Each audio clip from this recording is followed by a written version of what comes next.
I'm what? Your on air thing is we're live and whatever. Your on Oh, air you're thing right. Oh my is all. God, my on air thing is like, folks. I've let it. This is, you know what? This is so funny, that on air thing. I went to visit my parents in San Diego for Thanksgiving. My parents and my sister live out there, and my birthday is November 15th. So it's like, No right way. before. Mine's the 16th. Are you shitting me? I'm Wow, not shitting weird. you. Yeah, there we go. Weird. So check this out. My brother's birthday is the 14th of November, and we're not twins or anything. It's just a weird coincidence. Like, and I don't know if you've seen, there's this TikTok page called ICM Triplets. They're these three girls, and they do these like really creative, really clever dances. And that's the only part of like Dance Talk that I'm on, because they are amazing. Like the stuff they come up with, and people are copying their trends, but they're triplets. But they're fraternal triplets. So, they look like just regular sisters. And I'm like, man, when I see like, fraternal twins or fraternal, she was like, okay, then what was the point of all this? Like, why? Yeah, it seems like, why? You mean that's not cool at all to me. I think that me and my brother being born one day apart and not being like twins or something is a lot cooler of a story than, oh yeah, we're triplets, but we just look like regular siblings. And so I don't know. But so anyway, yeah, so my birthday was right before Thanksgiving, and visited my folks, and my mom got me a present. She got me this watch, and then she got me that. And I opened it. She goes, "Oh, I think you'll like this." And I looked at it, and I couldn't tell what it was. I was looking at it. It had like the silver bar on there and a cord, and it said on air. I thought it was a machine. I thought it was like something for a laptop. I was trying to figure out what it's like. So what does it do? And my mom said, "No, it's like an on-air sign. You could put it up when you do your stuff." I was like, "Oh, that's so great!" But yeah, so thanks, Mom. I let you down this episode. I'm not watching this, but welcome to the Left Wing, folks. How you doing? Welcome. I saw Heather already commented. She's excited for this live. TJ, Heather's excited for the live. Well, it's titled Trump 2028. Obviously, you're about to announce that you're leaving the left and you're switching your vote. Yes. This is how I left the left. This is going to be my introduction into this right here. Yeah. So I wanted to talk about the Trump 2028 thing, because I don't know if you guys had seen this article that came out. Let me see if I can get this bad boy going here. We just learned how to screen share on this. We just learned, yeah. I feel like a boomer, just like taking his first steps here. Okay, so it's funny. Wait, before I have to say this before you get to that, TJ. I did like there's this, someone interviewed me like to talk about the content creation and like what it's like and everything, and they were asking me all these questions about the platforms. Like, honestly, if you ask an average 14-year-old girl, they'll know more about the platforms than I do. I just know how to write the content and make it. Anything else, I have no clue. Absolutely. I created a Twitch channel, and like last week, I think, like maybe last Monday or something. And so I was like, oh, I can stream these on Twitch too. And so I clicked to stream it on Twitch, but I just realized it didn't say schedule. I was like, oh man, do I have to do more? Is there something else I have to do? Because I never check it or anything. So yeah, we're just figuring this shit out as we go along, folks. But I wanted to talk about this Trump 2028 thing. Say what? Same as Trump, just figuring out how to be president as he goes along. You know what? I got to tell you, Donald Trump has inspired me in a lot of ways, because if a fucking moron like Donald Trump can become president of the United States, the sky's the limit for the rest of us. I mean, really, I find it as an aspirational tale in a lot of ways. Okay, so I saw this article and I perused through it. I don't know what John thinks about this concept in general, but I wanted to go over it and spare a few thoughts. So us from the American Conservatives says Trump 2028. The 22nd Amendment is an arbitrary restraint on the presidents who serve non-consecutive terms and democracy itself. Lost in the left's endless babbling about Trump's alleged threat to democracy is a very simple but inconvenient truth. Wasn't that a movie? Wasn't that Al Gore's movie. Truth. Yeah, it's Al Gore's movie. Yeah, guys, plagiarizing already. Trump's reemergence as the Republican presidential nominee in 2024 is a triumph of democracy. Not only did Trump secure the nomination following his defeat in 2020, a rather incredible feat in it was the D writing just doesn't stop here. Like they just cannot stop with this guy. But did so in spite of every obstacle the mainstream media, the Republican establishment, and the lawfare apparatus has put in his way. I do want to say, have you heard the word lawfare before this?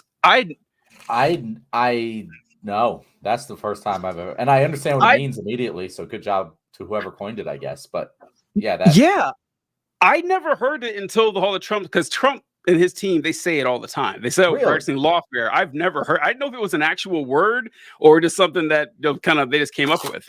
Well, I don't know what they mean it by, because it's my first time hearing it. But if they mean it by, hey, like there's a lot of institutions in this country that like are just kind of bloated legally to like what they mean pockets, is like that makes sense to me.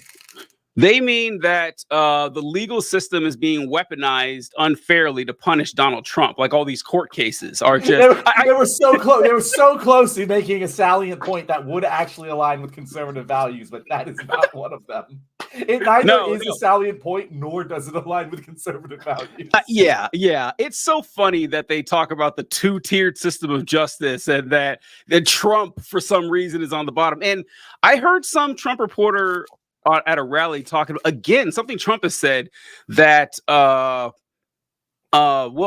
black community, they're really relating with Trump, because of how unfair is being treated. Okay, so are black people being treated unfairly or not? Because last time I checked, conservatives said that every time black people are shot or in prison, because we have it coming. Like that's what I heard from conservatives my entire life. But now you're trying to use this against to suck up Trump. It's just obnoxious. Oh, let's see. All right. The primary voters and caucus goers who chose Trump did so in spite of January 6th, the prosecution of the former president, or even the popularity in some MAGA quarters of Ron DeSantis. They chose him because they damn well felt like it. And this goes on as like that the voters actually want Trump, and they talk about what the amendment is, which states no person shall be elected to the office of president more than twice. No person who has held the office of president or acted as president for more than 2 years of a term to which some other person was elected president shall be elected to the office of president more than once. Basically, what it means is that you can only be elected to the presidency twice. That's the maximum amount of times, and serve 8 years. You can serve more than 8 years. Say I'm the president and John's the vice president, and I die halfway through my term. John finishes the last 2 years, and then he can be elected twice. He can serve 10 years as president, but 10 years is the most that you can serve. So this sounds reasonable enough, especially in light of FDR's hold on the office. So for those of you who don't know, FDR was elected to the presidency 4 times because this law didn't exist until 1951. So he served 12 years and he died early in his 4th term. And they talk about other people who have tried, not that often, but this part I want to get at here. In modern times, it is virtually inconceivable that any of the ousted one-term presidents would have seriously thought of running anew against the same opponent who had bested them 4 years earlier. This is not a reflection of weakness in their character, but the reality of American public life. Voters are fickle, and by the end of the first term of any presidency, they have long forgotten the loser from 4 years earlier. And this is plainly unfair. There has long been support for axing the Second Amendment due to the artificial limits it placed on voter choice. So I want to know what you feel about this, John. Like, do you like the idea of the 22nd Amendment that presidents can only serve 2 terms, or is it an idea that's misplaced and its time has passed? Yeah, this is actually a thing that I changed my stance on, because if you would have asked 2015 John Cooper, what do you think about it, I would have been like, no, that seems kind of like a dumb arbitrary limit. I probably would have agreed with the broad strokes of this article, but it just seems like there's no real benefit to not having it. Like, if we can't, here's the thing, it just cost benefit analysis. The worst thing that can happen with it is a good president doesn't get selected again. But if you're a good president, you should be able to set up a succession plan to a equally capable president. if you're that good, you know, like if you're FDR, FDR was pretty darn good. But like if you're that loved and the country wants you, you should be able to appoint your successor, and the country will probably follow suit and let the reins pass to a new generation, and they'll be marginally worse at worst. You would assume. But if you don't have this safeguard in place, you run the risk of a dictatorship, and that's very, very bad. It's like allowing, like, to get rid of it would be a little tiny bit of extra freedom in a sense that wouldn't ever actually come to fruition, at risk of a dictatorship. It just doesn't make sense to get rid of it to me anymore. Like, the cost benefit doesn't work. And as much as I might philosophically say, yeah, whatever, like, let the voters decide, like, what's the point? What do we have to gain? You know what I mean? So yeah, I don't know if I agree. Most people think that, like, this law was always in place because that's all we've had, like, until FDR came along. Most people don't know about FDR, and but in reality it was just a tradition. Washington served one term, served a second term, and retired.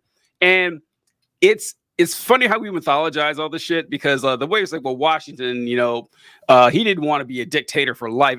Honestly, Washington didn't want to be president at all. He didn't. Like, Washington had no desire at all to be involved in politics. People spread this rumor that, you know, they wanted to make him king, and he turned it down, which is like 10% true. I mean, like, the only person who even threw out the possibility of making George Washington king of this new country was during the Revolutionary War. It was just some random colonel that no one's ever heard of. And he wrote a letter to George Washington saying, hey, George, if we win this whole thing, I say we make you king. And George Washington wrote a letter back, said, are you fucking insane? Are you trying to get me killed? He said, the whole purpose of this is to get rid of the monarchy. What is wrong with you? So, yeah. That was never a serious possibility in any sense. Washington thought it was insane. Everyone else would have too. But Washington, all he wanted was respect, because the people, like the aristocrats of our 13 colonies, were kind of looked down upon by the real aristocrats in jolly old England and old Europe. And also, it was harder to command respect too, because listen, if you are a duke, you know, in Glastonbury or some other goofy sounding British city or whatever, and you say, I'm in charge of this giant tract of land, I own everything here because my family has owned this for 700 years, that carries some weight. It's bullshit, but it does carry weight. But the colonies were around, 80 years? You know, and George Washington's like, yeah, this is all mine. It's kind of hard to garner that kind of respect. So he just wanted respect. He didn't really want to be president, but he was the only person who could have possibly, you know, he was the only one everyone respected. So they made him president. So he served twice and got the hell out of there because he didn't want to anymore. And everyone kind of followed that tradition from then on. A couple people challenged it. Like, they went in the article, like Roosevelt tried to run for a third term after, you know, retiring for a bit. And a couple other people did, but it was pretty rare. But I don't know if I like the limitation on the presidency. Because, say what? I was just kind of saying, yeah, just yeah. I don't know if I like it, because people focus a lot on term limits. And a lot of people want to put term limits on the House and the Senate, because their idea is that, you know, we have these bad politicians and we could just, if only we could term them out. It's like, well, they're not bad because they're just born that way. They're bad because of the system that allows them to get elected. And once they get in there, you know, they owe favors to the people who funded their campaign. And if they're termed out, they're just going to be replaced with someone else who owes favors for their campaign. So, yeah, I'm not like a huge fan of term limits in and of themselves. But what I find funny about this is that, let's say, by some miracle, they overturn this amendment so Trump can run again. He'd just get crushed by Barack Obama. Like, that's what would happen. Yeah, he would be destroyed like Barack Obama. So he would actually, you know what? I'm all for it. I just want to see that, because that's exactly what would happen. He would run again, because of course he would. He'd be 90 years old, and it would just Barack Obama would just, it would be worse than Reagan Carter. You might get not Alabama, but everyone but Alabama, like voting for. I think Florida would vote for Obama over Trump. I honestly believe that. It would be a hilarious irony that if Republicans got their wish and then ushered in 2 decades of Barack Obama as president of the United States, because that's exactly what would happen. Exactly what they want in the first place. But I don't know. Well, what do you think about term limits overall, just in general, as in the concept? I'm not a big fan of them. Like, the presidency is a little different, I understand, because of how much power is in that one person. It's not like, one district. Like, you're essentially a minor king if you're the president of the United States. I mean, so I kind of get why they'd want it there, but I don't know if I, in principle, agree with it. I think like as I said, in principle, I kind of like philosophically disagree with it. Let the people choose what they want, but I think that practically speaking, of the limitations on our freedoms and our democracy, it's like the least harmful one, and probably also a significantly helpful one. So like I don't mind. If you told me they're getting rid of it, I'd be like, yeah, fine. Not gonna lose sleep over it. If you tell me they're gonna keep it, I'm like, okay, cool. It's probably never gonna happen, because even if like, yeah, the circumstances that would lead to it even coming into play are really limited, because as you said, like, people don't necessarily want to be president for another 4 years. Like if I ever ran for president, that's true. That's a good point. I'd be like, fuck, I gotta do this one more time and then never again for the rest of my. Obama, like, they would get him to do it, but he doesn't want to. He's having the time of his life. His legacy is secure. Honestly, if I was Obama, I wouldn't do it. My legacy is secure. Everything will be blamed on Trump that I ever did wrong, and everything that was good, I recovered us from the Great Recession. Like, we're good. They're going to forget about all my drone strikes. They're just going to blame everything on Trump after that. Like, the history books will look cleanly on him. What does he have to gain from going back to the presidency?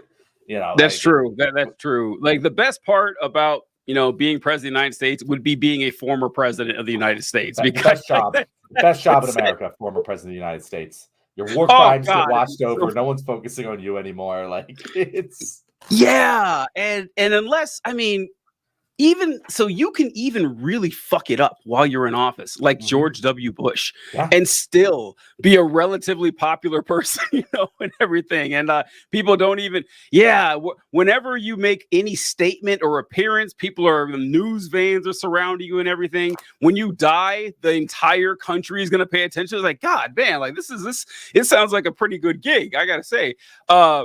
I'm interested to know what our audience thinks, because this is like kind of like a non-polarized issue. Like, it's very, very non-partisan issue. I wonder like what the left in general. So if anyone's watching right now, there's 4 you guys. Let us know in the chat what you think, because I am interested to hear what people say, because I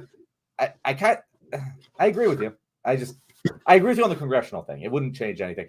I think that's like it's kind of like the minimum wage, where I'm like, this is like taking a sledgehammer to an issue that doesn't require a sledgehammer. Like, there are better ways to solve this problem, and this is just a really big, just duct tape over the whole thing that could go wrong. So it's like, I guess I generally support it, but it would be much more effective to just like make all campaign finance public, like just have it be publicly funded by the government, and this kind of solves all of your problems. But here we are.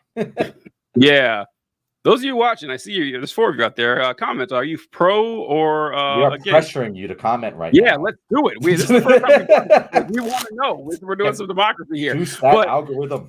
But yeah, there's I was gonna say I can't remember. Oh yeah, like, it is one of those issues that's kind of all right. No one's gonna be marching in the street over this issue. Like, it's just not gonna be happening. So I understand that. Although I do want to talk about something you mentioned, that if you are a good president, that if you really are like that excellent, you should be able to pick a good successor.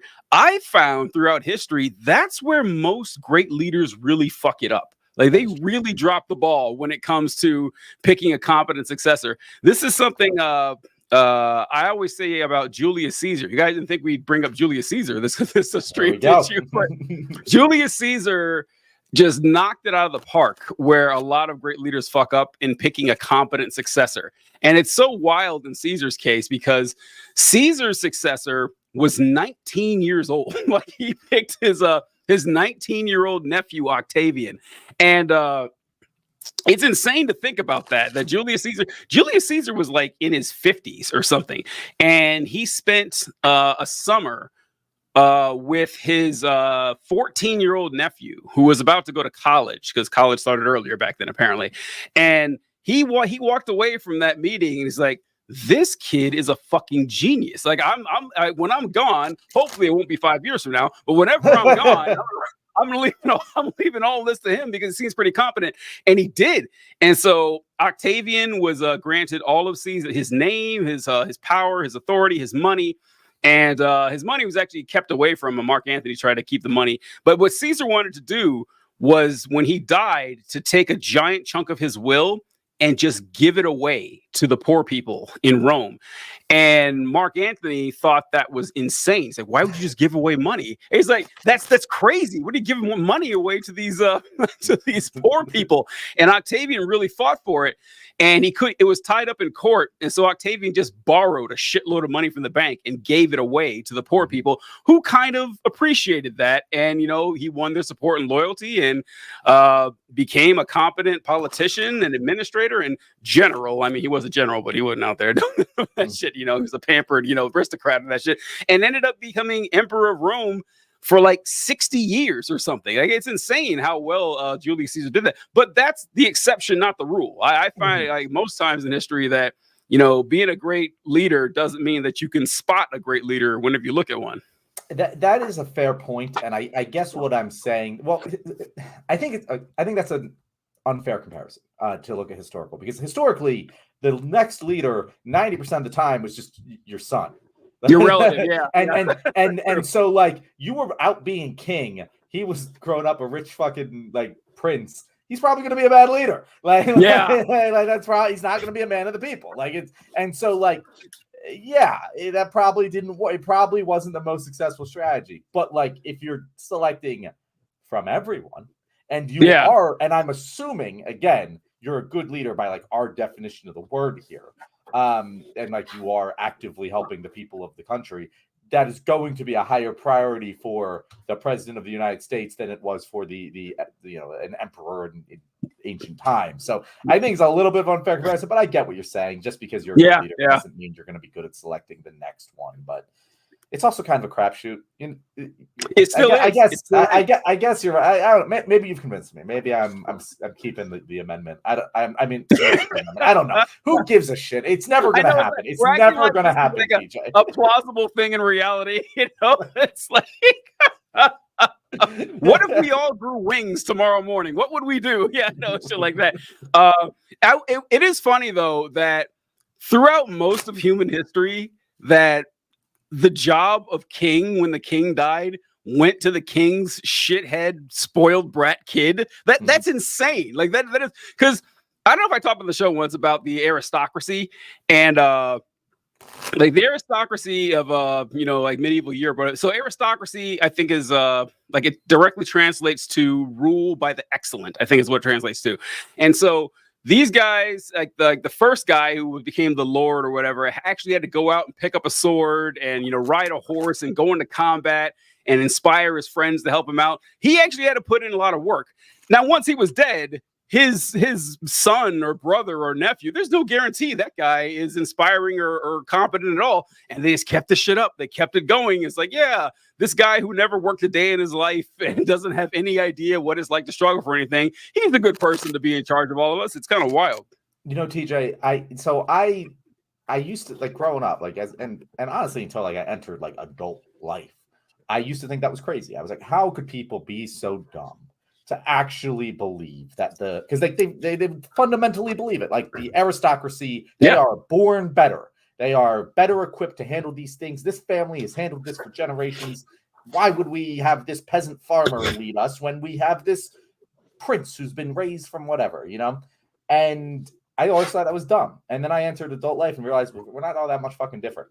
It's just a little less direct 1-to-1. But like, come the fuck on. Like, if you look at like all of our institutions, there's so many family lineages. You look at our chance for success just for an average American, like You're right. significantly done. 50% of a parent's wealth advantages are passed on to their children. Like it is so hereditary in wealth and power in this country. And it is there are things that are sort of kind of true about it. Like I, having been raised in upper middle class household, who I was taught how to speak in business settings from a very young age. My dad would bring me to client meetings, and I would learn from that, and I internalized it, and I was good at that right out the gates in college because I experienced that. So there is something. There is something to that, yeah. The son of a fisherman is probably going to be a better candidate to be a good fisherman than I was, and there is a certain level to that. But when it comes to like leadership and when it comes to like the government positions, I think it's the dumbest thing in the world. And yet the thing is, we still naturally have it happen all the time. Yeah, and like in that example, like you could go out and learn to become a fisherman if you so chose, but the peasant could not go to school and become an aristocrat. They were barred from it forever. It was completely outside of their purview. And also, so another thing, I do kind of see how, and because you see it all the time today, because there's a strong anti-democratic strain growing in the United States. I don't know if it's growing or it's just always been there. I don't know if it's always been. I learn more and more every day just how much everyone actually doesn't care about democracy. Yeah, insane. They really don't. And so when you go back to like medieval times or whatever, Edmund Burke is the founder of modern day conservatism. So like everyone, you can trace Rush Limbaugh, William F. Buckley, you can trace all that stuff back eventually to Edmund Burke. And Edmund Burke would write these treaties against the French Revolution and how awful it is that people are overthrowing the aristocracy because the aristocracy is, ordained by God, and that these are the people, like this bloodline is supposed to be in charge. And their arguments would be, well, listen, of course we need the people who are the excellent to be in charge. Have you talked to the peasants? And it's kind of this self-fulfilling prophecy, because if you keep, it's kind of like what Thomas Jefferson said about black people. Like Thomas Jefferson, if you read Thomas Jefferson's writings, funny is the wrong word, but it's but I want to see what you rate. But that's the first one that comes to my mind. Is Thomas Jefferson wrote stuff like, in my heart, I want to believe that black people are just as capable and just as intelligent as white people. Like I feel that in my heart, but man, when I go out and talk to them, they're idiots. It's like, wow. I wonder why that is, Tommy. Why that's the case? And it's the same thing that was going on, like hundreds of years ago, 500 or 600 years ago, where you'd have like princes or nobles or dukes or priests, and they say, look, allowing these people to vote? Are you kidding me? Have you talked to these like slack-jawed, knuckle-dragging peasants? They don't know anything. It's like, yeah, because you don't let them go to school, and it kind of reinforces these stereotypes. And American education is, God, it's suppressing sometimes too, because like it's like the conversation, like the best argument against democracy is a 5-minute conversation with the average voter, and like some of the stuff that people believe, it's breathtaking, but there's no argument that anyone can make that convinces me that is worse than just letting one small group of people make the decisions for everyone. Like you can't tell me that's not going to be a more exploitive system than the one that happens under democracy. Yeah, and that self-fulfilling prophecy, you see it constantly everywhere all the time once you start looking for it. Like basically anyone arguing for austerity is making a version of that same argument, which has been made over and over and over again throughout the course of human history and has always been wrong. Like that's the thing. Like it's an easy pattern to see once you recognize it. It's just like, oh yeah, no, we can't trust the masses to do these poor lazy idiots. It's like they're poor lazy idiots because you made them that way. Like if you just gave them, and not all of them, a lot of there'd be people taking advantage. There would still be poor lazy idiots. But you know what? They kind of like I was saying with the amendment, the term limits. It's like, yeah, there's always going to be a case where there is some sort of dictatorial authoritarian leader than an enlightened despot who's going to be able to do a better job than the masses will. You know, it's always going to be the case. There's one of them out there at any given point in time, but the chances of them getting the dictatorship is very low compared to the asshole who's going to fucking kill and murder and do all the bad things to get there, and not be a good leader, because giving just power to the person who's most capable of acquiring it doesn't mean that they're the best at wielding it. And so it's very similar to that, where it's like, yeah, if you just give it to the masses, you might not be maximizing your chance for success in the short term, but in the long term, you're minimizing your chance for complete failure. And the more that you just allow the masses to kind of decide what they want, yeah, they're going to be wrong sometimes, but you know what? They're going to have a better idea of what works for them than a random person does, the majority of the time. And the good thing about giving the power to the masses is that they can't hold it because they are fickle. Like they can't just hold power for 80 years. Like they're going to change. 20% of them are going to die in 10 years, and there's going to be 20% more new people. You know, so it's just, I don't know if that's the actual proportions, but yeah, no, right. That seemed a little aggressive. You know, whatever the actual proportions are. Like, John has big plans for the boomers coming up. No, it's true, and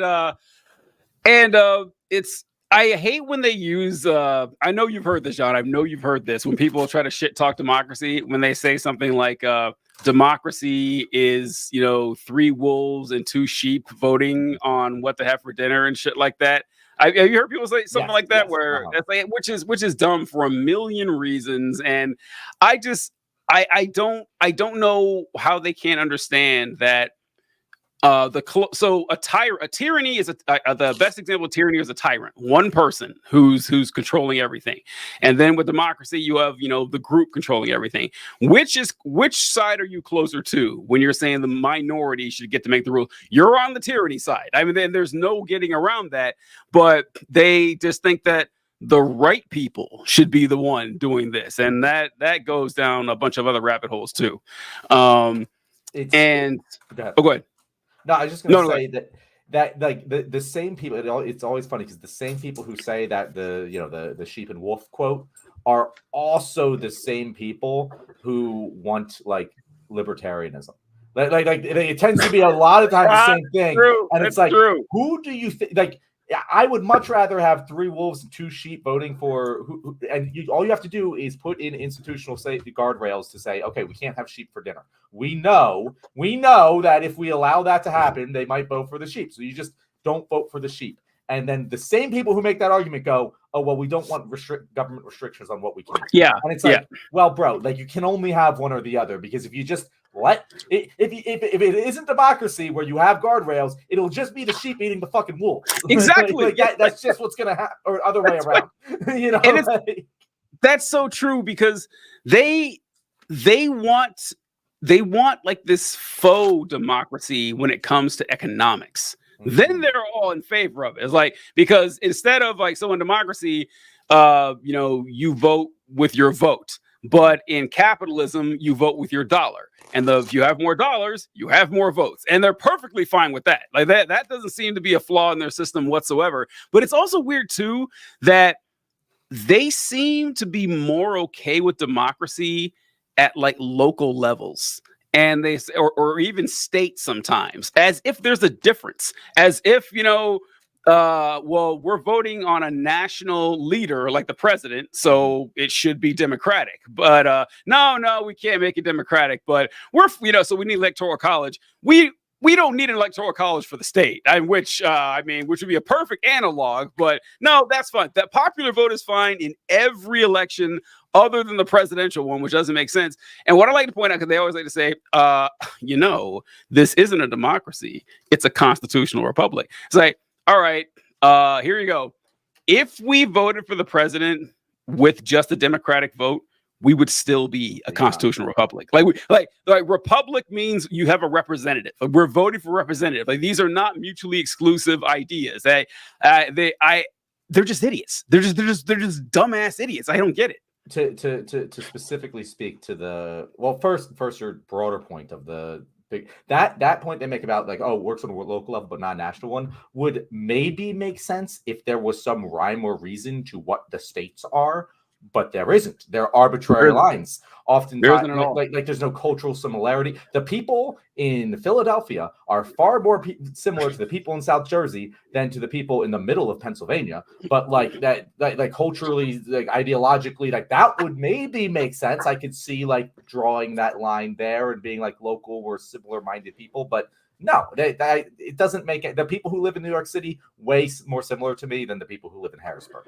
That's just not even close. But anyway, to the Electoral College is one of the dumbest things we do, because like the big thing that everyone says, oh, well, it would destroy the small states. Like, no, it actually, that's the Senate. You're thinking about the Senate. They always make the argument for the Senate for the Electoral College, but that doesn't make any sense because it's not the small states, it's the homogenous states.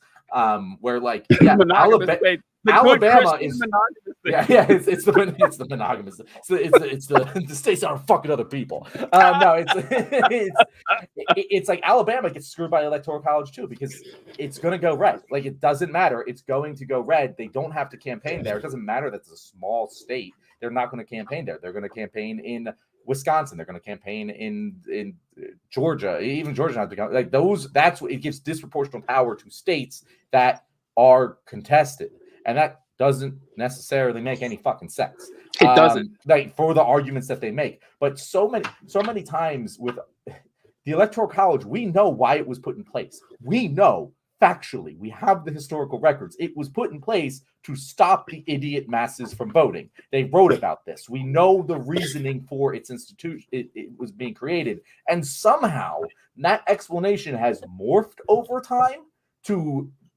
do the same thing for a different reason without ever changing what the thing was. Like, and it's the same thing as like Israel. Like, it's like if you go back to the founding documents of Zionism, it's very explicitly a settler colonial project. It is. They say those exact words out loud. They say those exact words out loud. And at some point, Zionists seem to have changed that, but they don't ever specify when that changed or how.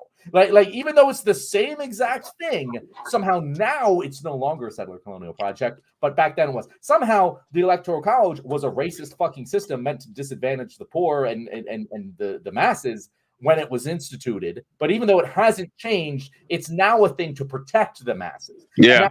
No sense.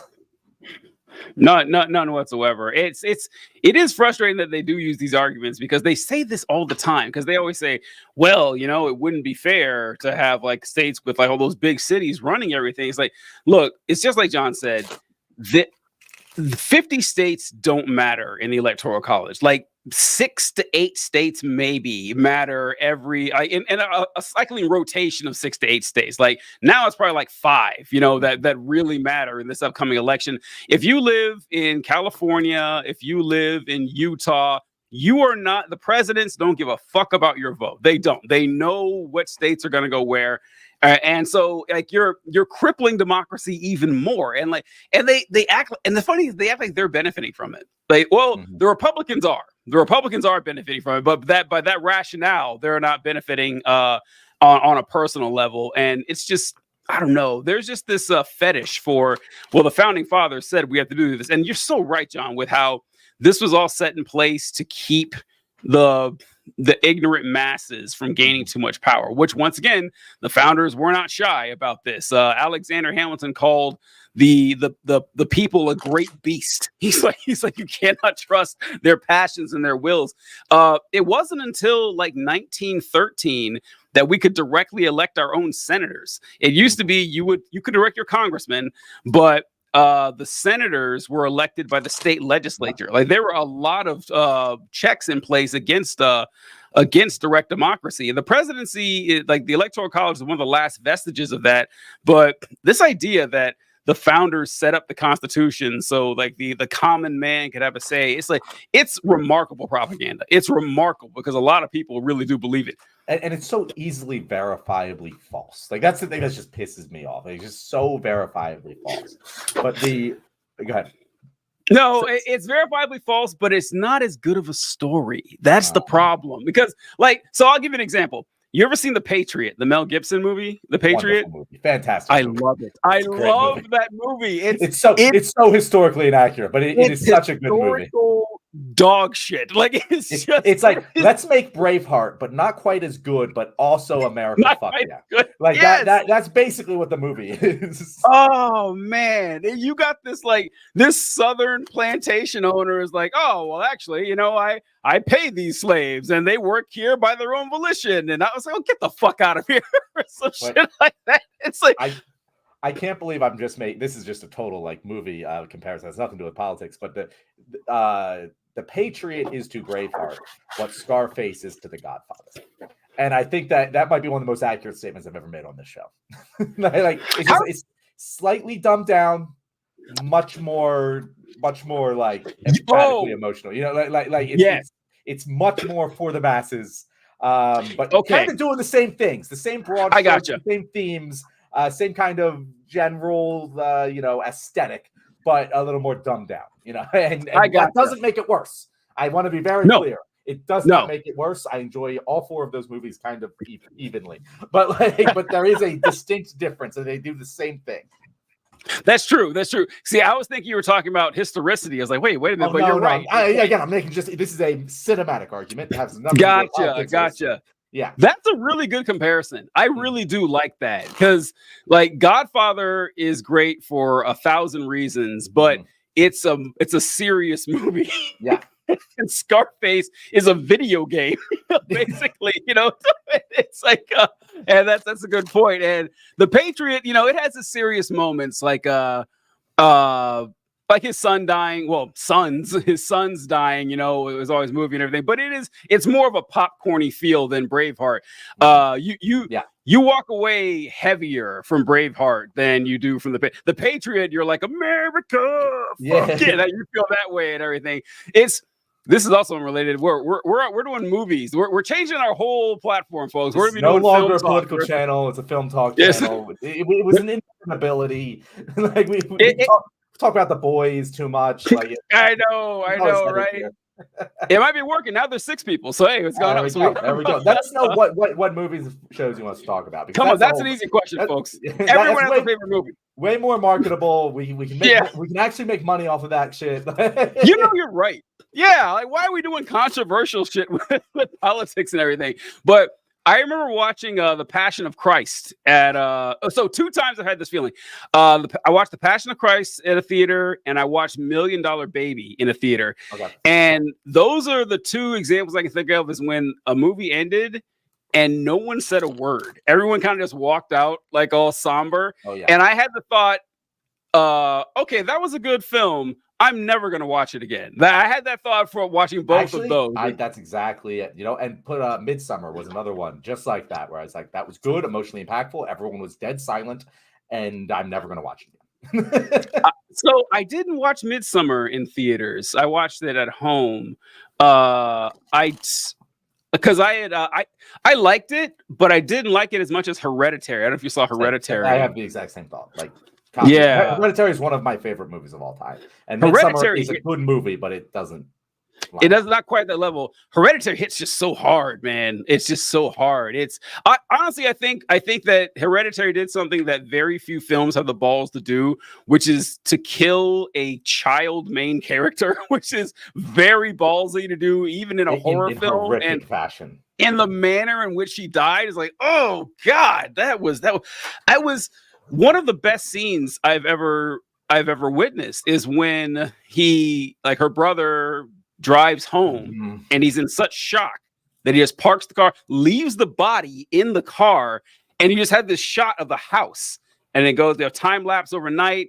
The mom walks. Oh no, I think it goes to him in the room, and then you hear the mom screaming like there's the most gut wrenching scream on his face, and he's just like, oh my god. And then the thing is, TJ, again, this has become a movie. I know, right? Thank you for our watchers. If you were expecting politics today, we started talking about Hereditary. TJ, I could make a whole video essay about Hereditary. But the beautiful thing about that is that it never lets the tension go. They do not talk about it. They never. The mom and the son never until that scene at the kitchen table. At the kitchen table, half an hour later. and it's like that whole it's in your gut, and you're like, oh my god, and you're just waiting for it. I'm like, it's such a beautiful movie. I mean, beautiful in a very horrific way, but like, yeah, oh my god. Someone pointed out to me, I didn't, because I've watched it several times, and someone pointed out to me something I didn't see. It's a part where I think it's either the son or the dad is sleeping in bed, and the mom is like attached to the wall like Spider-Man in the dark, but you don't notice it. You didn't see it? Oh, I noticed. Yeah. I didn't, the first time watching, I didn't notice it. And I said, oh my God, she's like attached. That was terrifying. That was some horrifying shit.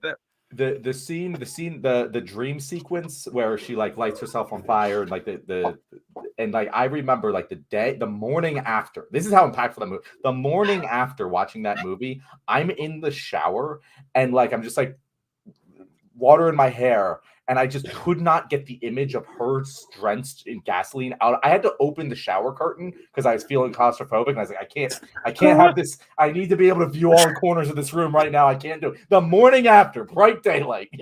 That's how much that movie like got to me. But yeah, great movie. And politics, TJ. What are we? Yeah, folks. If you haven't seen Hereditary, you should watch it. It's an excellent film. If you like horror, that is, and it's a female-led horror film, and it's not your typical female-led horror. She should have been nominated for an Oscar. So that was one of the best performances I've ever seen from what's it? Tony something. I can't remember her name. Tony is. Hi, Wolfie. No, I don't know. Anyway, what were we talking about before we got it? We were talking about the Patriot, Mel Gibson, a historical reality, democracy, the Electoral College. Let's go back to that. Yeah. So we're talking about voting, and one thing I wanted to get to, because man, once again, time flies in these Wednesday ones. So we go. Really, but I wanted to show this. Actually, I don't know if this will work.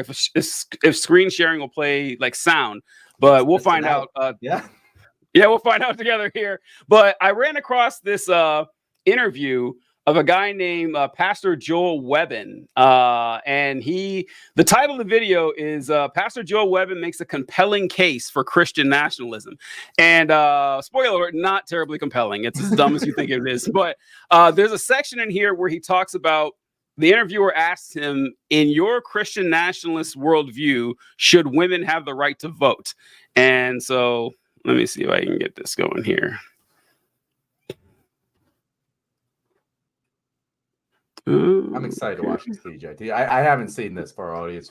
TJ was telling me about it. I'm like, I got to watch this. Can't wait to hear this. It's one of those things where you just, whatever answer to that question that isn't just strictly yes, women should have the right to vote. Like, it's just like, what is the crock of shit coming? Well, I'm seeing a black line, TJ. Oh no. I'm hearing it through your speakers, I think. I hear it, but it's not showing. Maybe it has like a block on YouTube or something.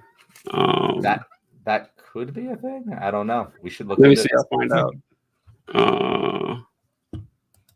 Your screen. And, okay. So that tab will show. Okay, here we go. All right, cool.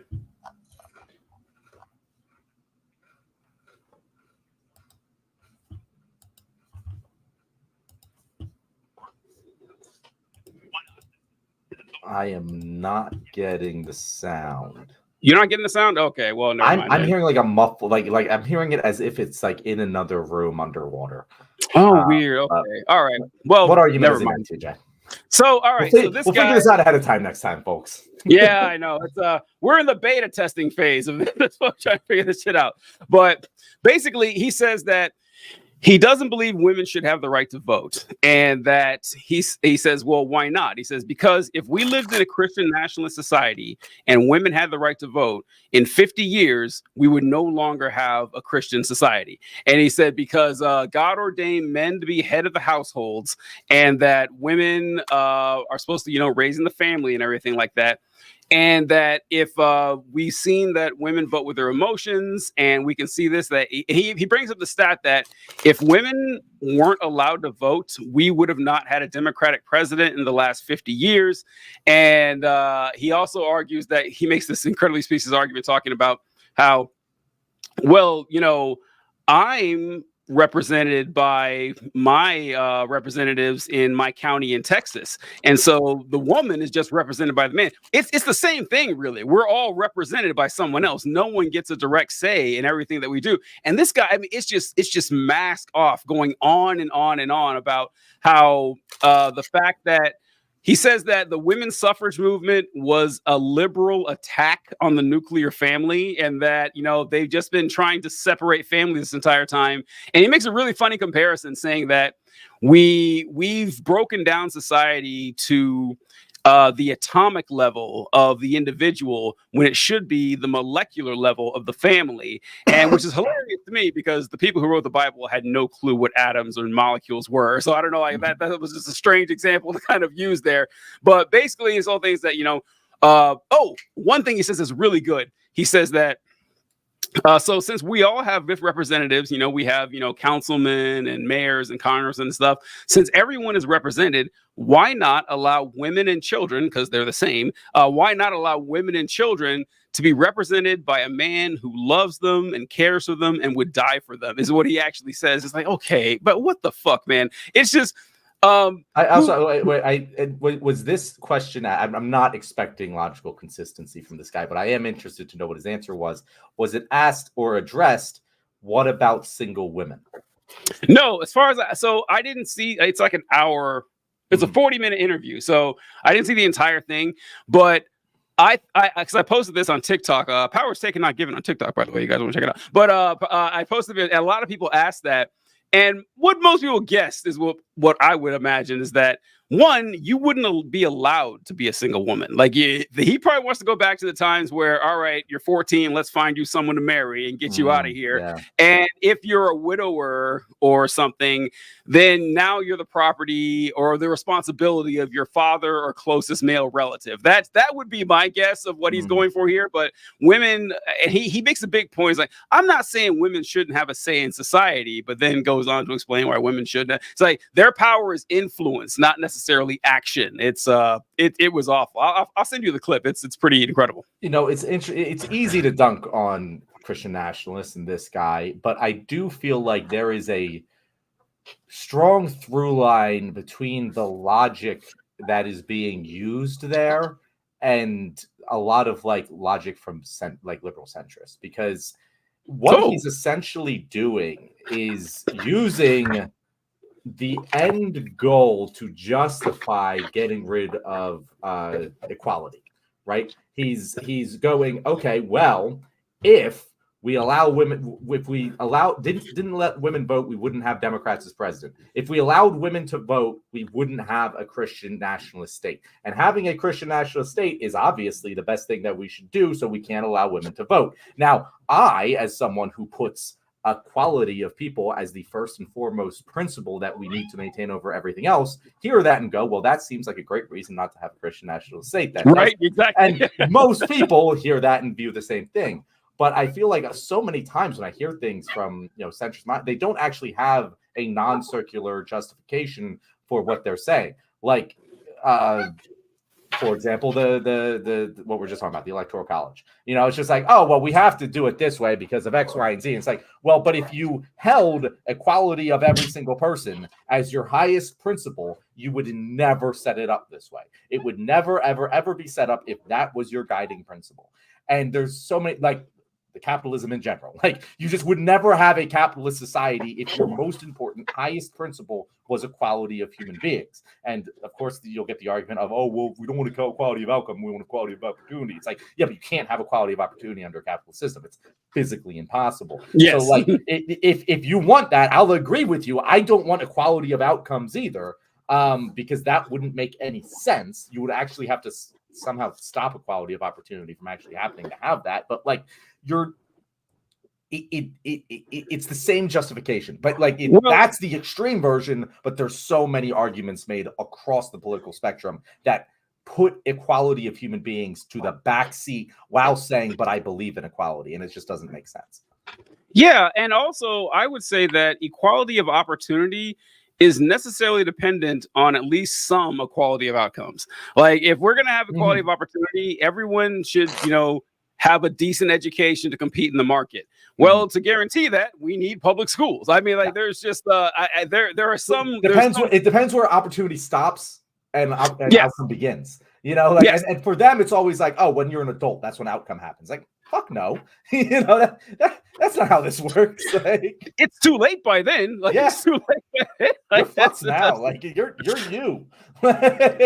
God, yeah, it's actually earlier a lot quicker than a lot of us are comfortable realizing. I mean, I've seen studies about how poverty, like how it affects fetuses in utero, and just like incompetence and IQ scores, and also in like growing up. So I get frustrated sometimes over my life, and I was like, when people, you know, a lot of times a lot of solutions people had poverty is like, we just need to teach them how to be good with money. Just teach them how to be good with money. It's fine.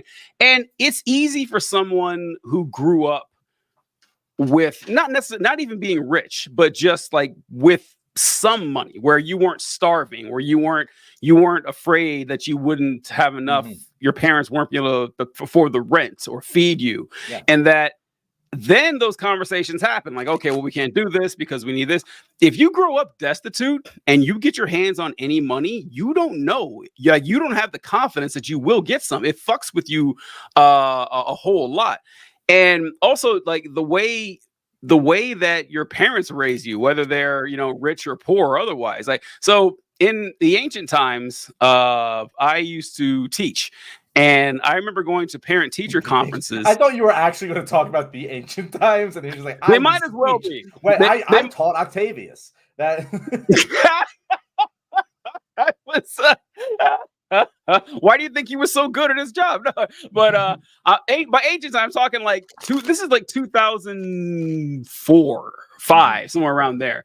And I was doing student teaching, and I taught at a junior high school, and I was at a parent-teacher conference, and I'm 21 or so. I'm like 21 or 22 years old, and so I'm like 6 years older than these kids. It's pretty funny to think about, but I'd have parents come in, and I was like, okay, so, you know, your daughter, Rachel here, she's got a D in the class, but, you know, I've worked with her before, and she's a bright girl. Like, she could pass this class, but her issue is she never comes to class. Like, you know, she shows up once, maybe twice a week, and by the time the test comes, she's not prepared for it. So, you know, if she just comes to class, she'll be fine. There's enough time to correct her grade.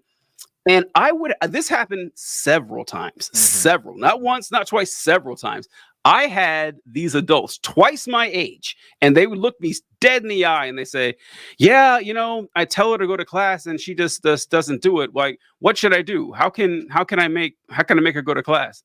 And I heard this, and it's like, okay, look, first of all, why are you asking a 20-year-old how to raise your child? That's fucked up.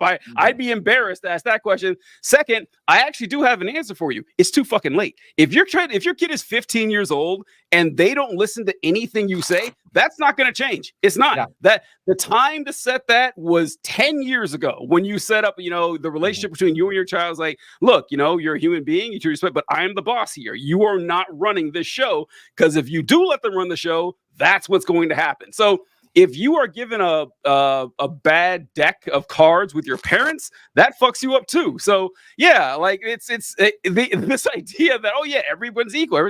No, everyone does not have a perfectly equal shot at this. It's ridiculous. Yeah, to just like draw it all back. That's not. Sometimes that's a parenting issue because you're just a shitty parent.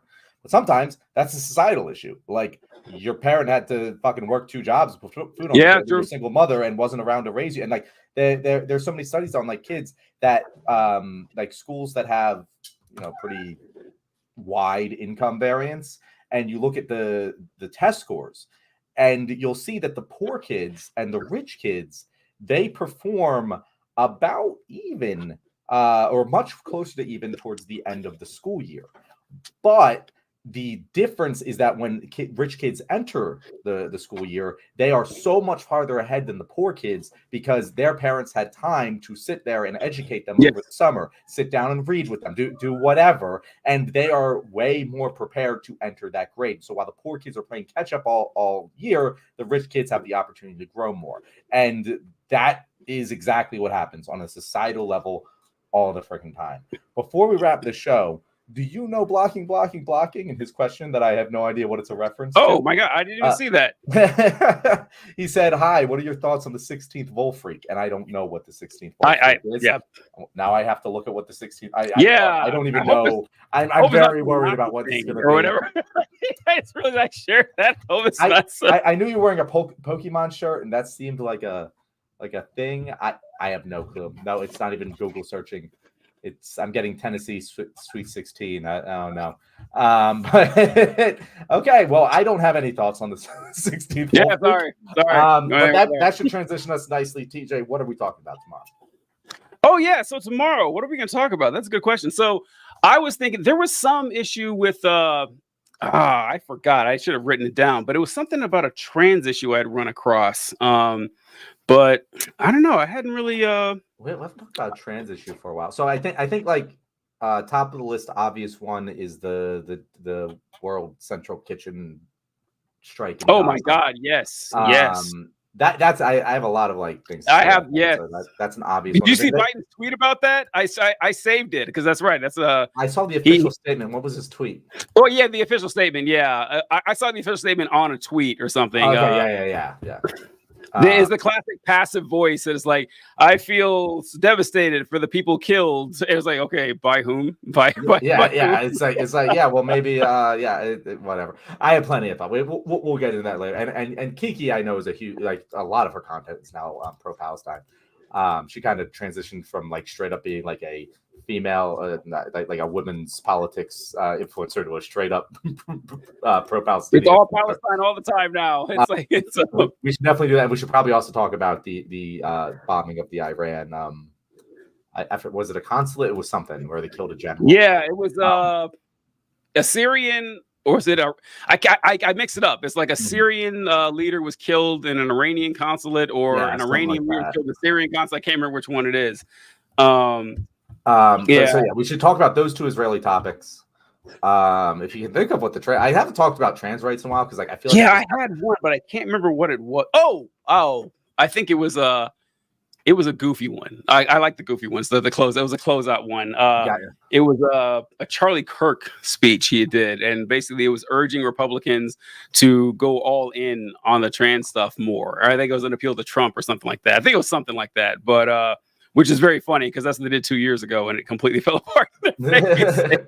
I just love Republicans giving Republicans bad advice. That's kind of funny to me. But we will have topics tomorrow, folks. we will have topics.